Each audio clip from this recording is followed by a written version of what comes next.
At long last, it is here.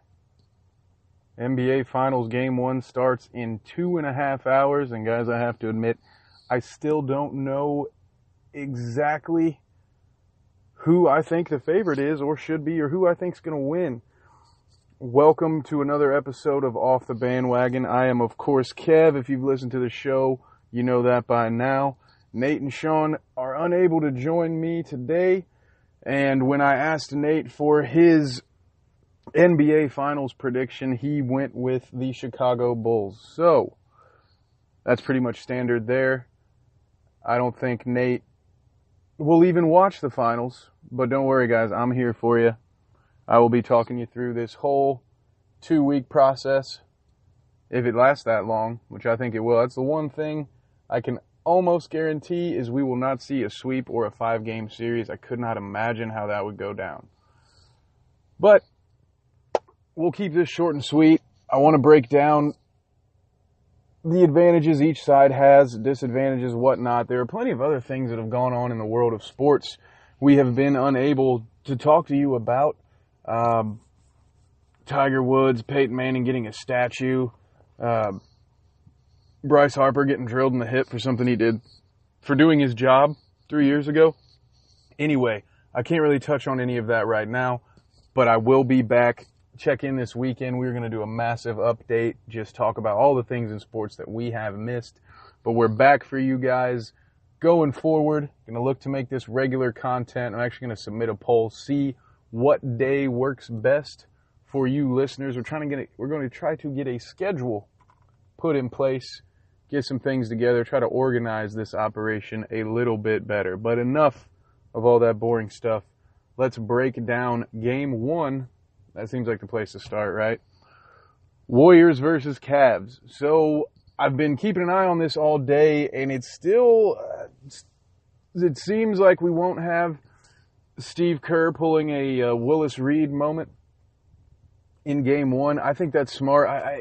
It's been mentioned he would prefer to come back and stay back. So the idea of him coming back for the finals, I don't know how likely it is up until we hit a key game. I would say around Game 3, Game 4, we would probably see old Stevie boy. The reason I say that is if he comes in for Game 1 and then the back issues act up and he's back to pulling himself from the coach's seat, he doesn't want to come back and then have to leave again. Now, that being said, the NBA offseason is pretty long. So if we get to Game 4 and all of a sudden it's a 3-1 Cavs lead, we may see Steve Kerr. And I will say, if it gets announced at all, at any point in time that Steve Kerr is coming back to coach this team for the rest of the finals, I would almost guarantee the Warriors win that next game. I know he's been involved. I know he's been talking to him at halftime. He's been there for practice. He is still the head coach. It's not like he has just taken a sabbatical and Mike Brown is the captain now. It's more Mike Brown is just an extension of him and passing his notes down. But I still think just that morale boost of having Steve Kerr back, not to mention, as well as Mike Brown has done, Kerr knows this team better. And he knows what call to play and who wants the ball at a given time, or who, maybe they all want the ball on that lineup, I would imagine. But I guess who should be getting the ball in those situations. So there is a major advantage to the Warriors should Steve Kerr be able to return full time. And that's why I think they will save it for if they need it. If the Warriors come in and win both games at home, I don't think you would see Steve Kerr, like I said, until Game 4 or 5. Now, if they lose one at home, and then they also lose Game 3 in Cleveland, we're down 2-1, that might be the time where there's some discussions going on. Because at what point does the risk become worth the potential reward? Because if you find yourself down 3-1, that might be too late. May not be, Steve Kerr's a great coach, but I don't know if he'll be able to, I don't know if we'll see such a magical comeback like we did last year. But as far as Game 1 tonight goes, at home in Golden State, I really think this one's almost going to play about chalk. Kind of jumped the gun there jumped a little ahead into the series, but I think the Warriors win tonight. I think they're going to win both home games. I really do. And I think the Cavs are going to come back. After game 2, all of sports media is going to be talking about how this series might potentially be over, what's wrong with the Cavs, and then boom, the Cavs will come back, probably win both games at home. And I see this thing being at 2-2 after 4 games, and really from there, that's where I have no ability to see past that. Really, really intriguing finals. I am just almost too excited to think and to rationally break it down for you folks. But we're going to try to push this through. So when we look at it, looking at the X's and O's, I will bring up, just for fun, the NBA Finals season series. So looking back over the last season series, you get what I mean. The NBA Finals series between these two teams, when you look at the last 2 seasons, it is neck and neck. The Warriors have won 7 games, the Cavs have won 6, and the Warriors average points per game just over 100, while the Cavs are just over 97. So 3 points per game is all that is separating these two teams, which is part of what makes it so impossible to predict. The other factor is that these two teams on both sides don't really resemble the teams of the last 2 years that much. You go back 2 years ago, it reminded you of the 06-07 Cavs in the finals, with Kyrie and Kevin Love being hurt. You might as well have had Mo Williams. I can't even think of someone from the 06-07 team. I was about to say Eric Snow. What do we got? Like Antoine Jameson. Anyway, the Cavs were a shell of themselves 2 years ago, and it was LeBron doing the best he could to even make that a series. And obviously, it's been well documented. I don't need to refresh your memory on the changes that the Warriors made in the offseason, but their bench from last year is pretty much gone in place of Kevin Durant. JaVale McGee was a big addition. Andrew Bogut, of course, played for the Cavs for about 30 seconds this year. That's a really interesting part to this season, that when you look back, if the Cavs lose, that might be one of those what might have been moments. And, don't take my words the wrong way. I'm not suggesting that Andrew Bogut is a superstar or that he even lived up to his high draft value. But I will say that he was a definite difference maker in Golden State, and that having someone like him to match up with JaVale McGee could have been good. I don't even think he would have started. I think he'd been coming off the bench, but it really would have shored up that front line as far as the bench unit is concerned. I am a little worried. I mean, Tristan Thompson is a man, but he's also only 6'8", 6'9". JaVale McGee has the size advantage there. Tristan Thompson's about the same size as LeBron and Draymond. I think even Kevin Durant's taller than he is. Obviously, a lot more strength for Tristan. But the front court, so I give my advantage there to the Cavs when you look at Tristan and Kevin Love. Sorry about that. And LeBron James, but still, the Andrew Bogut would have I really would have felt strongly about the Cavs as my favorite, just having that extra body. I know it's, some people are listening to this just thinking that is ridiculous that he would be such a factor. But I really think that there was a reason they went out and got him, and they weren't really able to replace what they thought they were getting from him. So while I still think overall there's a front court advantage for the Cavs, I could really see that not ending up being the case. On paper, it seems like they have an advantage, but I just, if you can take Tristan Thompson off the offensive glass, then there really is no advantage. I don't think that Durant can guard LeBron, but I know that Draymond can keep Kevin Love contained on the outside. I think if we go back and how it goes back to Timberwolves Kev Love a little bit and does some more work on the block and is a beast on the glass, then again, that could affect the way Draymond's playing his game. We know Durant's going to need some help with LeBron. So, it'll be interesting to see how that plays out. But, I kind of went on a little bit of a tangent there and didn't mention LeBron getting what he wanted in a playmaker. Deron Williams, not the playmaker he once was in Utah, will be one of the great enigmas of the NBA when you look back on his career, kind of thinking, what happened to this guy? Still a very talented ball handler, good playmaker. I don't think he's not going to be in the game in the final few minutes, that's for sure, but he's somebody to help continue to facilitate things. So if LeBron and Kyrie need a couple of minutes off the court, which I doubt you'll see either of them miss any amount of time that would more a minute here, 30 seconds there. They're gonna. If I were Coach Lou, I'd be really taking advantage of the TV timeouts and pulling LeBron and Kyrie and Kevin Love with 30 seconds before a TV timeout, or the final minute of a quarter, trying to avoid any quick 8-point runs by the Warriors, because they do still have some depth, although they don't have what they had last year. I mean, they still have Iguodala, they still have Livingston, and while if you look at the Cavs, you look at the additions they've made with Korver, that's LeBron finally has the shooters that he needs. But again, they're going to need Deron Williams to be a little closer to the old Deron Williams if they hope to keep LeBron and Kyrie rested for those fourth quarters.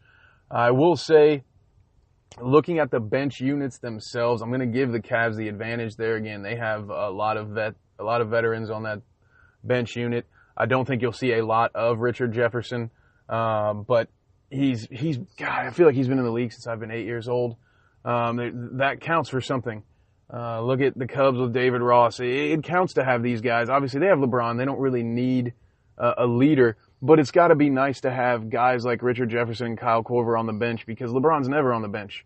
So he's not really talking to those guys while he's out on the court. I think that leadership will help get them to a better place. So pushing forward. Sorry, guys. Little mind burp there. Unfortunately, don't have my notebook like I normally do, so I apologize for the choppiness of this. But when we look at bench units, we're given advantage Cavs. So let's look at the backcourt, and I'm just going to break it down position by position. And so let's start at point guards. I feel like that's a push. Kyrie can't guard Steph. Steph can't guard Kyrie. But they're both going to do what they have to do offensively. I will say they will both expend a lot more effort than they normally would defensively on each other, trying to help contain. But at the end of the day, I don't have an advantage here either way. You know what you're getting from them. You're getting a lot of the same. You're getting a lot more points than you would think from your prototypical point guard, and you also have other options on the floor for people to bring the ball up. So they will be able to play off the ball. And again, neither of them are the strongest defenders. I will give Kyrie the advantage still in ball handling. Obviously, Steph has the advantage as far as shooting, but again, I'm giving that a push. Now, when we move over to shooting guard position, let's look at starters and bench here across. And we've got JR and Kyle Korver versus Klay Thompson. Of course, the Warriors get the advantage here. Klay Thompson at any given night can drop 60. Korver and JR on their best days aren't going to combine for 60. So that is what it is there. Seems pretty cut and dry to me. So let's move on to the small forward. That's the big one. LeBron Durant, who has the advantage? It's got to be LeBron. I hate to be so quick and short with it, but LeBron's the best player that we have. Durant's not getting any Michael Jordan comparisons. He's a great offensive player. He physically just can't. If LeBron wants to post Durant up and there's no help, I just don't see how that gets stopped. I mean, he can just go through him off the dribble. What's Durant going to be able to do other than, just imagine frail Kevin Durant coming down hard, trying to foul LeBron with a hard foul. I don't even think he'd be able to stop him from getting the ball to the rim. So I think Durant is a bit of a liability defensively for the Cavs. They may not even put. If I were the Warriors, it may be a liability for the Warriors. And if I were the Warriors, I may even think about having Durant guard Kevin Love and just letting Draymond. I know they love having Iguodala guard LeBron. And I guess that is another part to mention here with the small forwards, is you will have Iggy on LeBron whenever it's possible to try to help slow him down. And he does a decent job of that, but it's LeBron. You're not gonna stop him. We're not going to have another 11-point game in these finals where everybody's talking about, was he sick? Why'd he mail it in? He can't be Jordan, this, that, and the other. I don't see it. When we move to the power forward spot, this is pretty much a push, but I'm going to give the advantage again to the Warriors. I think I like Draymond's game just a little bit better than Kev Love's. They're very similar. They both spread the floor. Kev Love, as you have seen in the Eastern Conference Finals and stuff, he can carry this team offensively for short bursts if he's feeling it. You've also seen, though, he is not afraid to shoot himself out of a slump, so he'll continue to take those shots if they aren't going in, which would really be ill-advised, I think, in this series. I think the Cavs' main advantage is if they aren't making their jump shots, they have a much better ability of getting to the rim consistently, whereas the Warriors are going to need to hit jump shots in order to win this series. I think they're going to have to be successful from the outside, spread the floor. They sort of work, think of the old football analogy, you run to set up the pass. The Warriors are more of a would be one of those teams like the Patriots that pass to set up the run. The idea being, they shoot the 3-ball to spread you out, and then they can isolate and throw some cuts in there, get some driving penetration to the hoop off the pass. Whereas the Cavs are more of that using the run to set up the pass, or in this case, in the basketball sense, they will drive and kick. And if they can dominate you in the paint, then the next thing you know in the second half, you're giving up wide open threes all day. So I think Kev Love's going to have to be smart and not try to spread things out too early. Then again, if the ball ends up in LeBron and Kyrie's hands throughout most of the game, and there's not a lot of motion and it's a lot of pick and rolls and isolations, you might just see Kev Love camped around the 3-point line throughout most of this game. And with Draymond, you're just getting a little bit more defensively. Draymond can go out and guard LeBron. He can't guard Kyrie at all. I wouldn't want to suggest that he could. But outside of that, he normally can guard the 1 through the 5. So that's got to be an advantage. He just does more. He's more versatile. Again, we talked about the center position, and I'm giving that a push right now. It's sort of a wait and see. I'm leaning towards advantage Cavs because I've seen Tristan Thompson do it before. I've seen him, that size thing. You can only make that argument for so long before it's like, well, look, this guy is doing the work. The reason it's sort of a push for me is I'm waiting to see on JaVale McGee. Outside of being a doormat for Shaq, this is the biggest spotlight we've ever seen JaVale on, and we'll see how he answers that. But it's like I said to you guys earlier, I think the Cavs' big advantage here is the fact that they don't need to hit jump shots to win. And the Warriors' advantage here is that they play much better defense. Will the Cavs flip a switch and become a better defensive team this series? Absolutely they will. They'll be better defensively this series than they've been all season. But will it be good enough? That's the main question. And now it is that time, guys, because I have to get back to work. Believe it or not, I do have a real job, unfortunately. So it is prediction time. So I've already said that I believe the Warriors will win Game 1 of this series. That being said, my prediction, I have the Cavs in 7. Got to be 7, I hope. Man, fingers crossed at the very least. At the end of the day, I don't care who wins. I just want 7. But I think it's better for the NBA if the Cavs win. What a great story to have the entire summer to talk about how Kevin Durant didn't do it. And the entire summer to argue whether or not LeBron is now better than Jordan. Is he equal than Jordan? This would be the kind of storyline that would keep the NBA relevant well past the draft and into the beginning of next season. We've already got the Paul George saga that people will continue to keep an eye on. We've got Chris Paul maybe going to the Spurs. But could you imagine all the NBA chatter if the Warriors lose and LeBron wins? So with that in mind, I don't mean to suggest that the NBA is rigged by any means, but what I am suggesting is, sometimes the universe just works out. And for those reasons, I am going with the universe siding with the Cleveland Cavs for this series. So, and like I mentioned before, guys, we will be back. More episodes coming this weekend. I am working on different ways to be able to podcast on the move so we can continue to give you guys content more frequently. We've also been working on a schedule of sorts, as I mentioned. So once that comes out, we will definitely let everyone know what days they can expect our different shows. Of course, check out at Bad Dinner Guests on Twitter. Find us on SoundCloud, Bad Dinner Guests. You can find all the shows. Of course, this here, Off the Bandwagon, Shadow Play, Nate's Corner, Raiders Flavor for you football fans that just like the soon-to-be Vegas Raiders. Anyway, go check it out. There are more shows that I'm forgetting right now. But it's been a pleasure. I love you all. Can't wait to talk to you again. Hopefully I'm right. We'll talk about this more tomorrow. Nighty-night.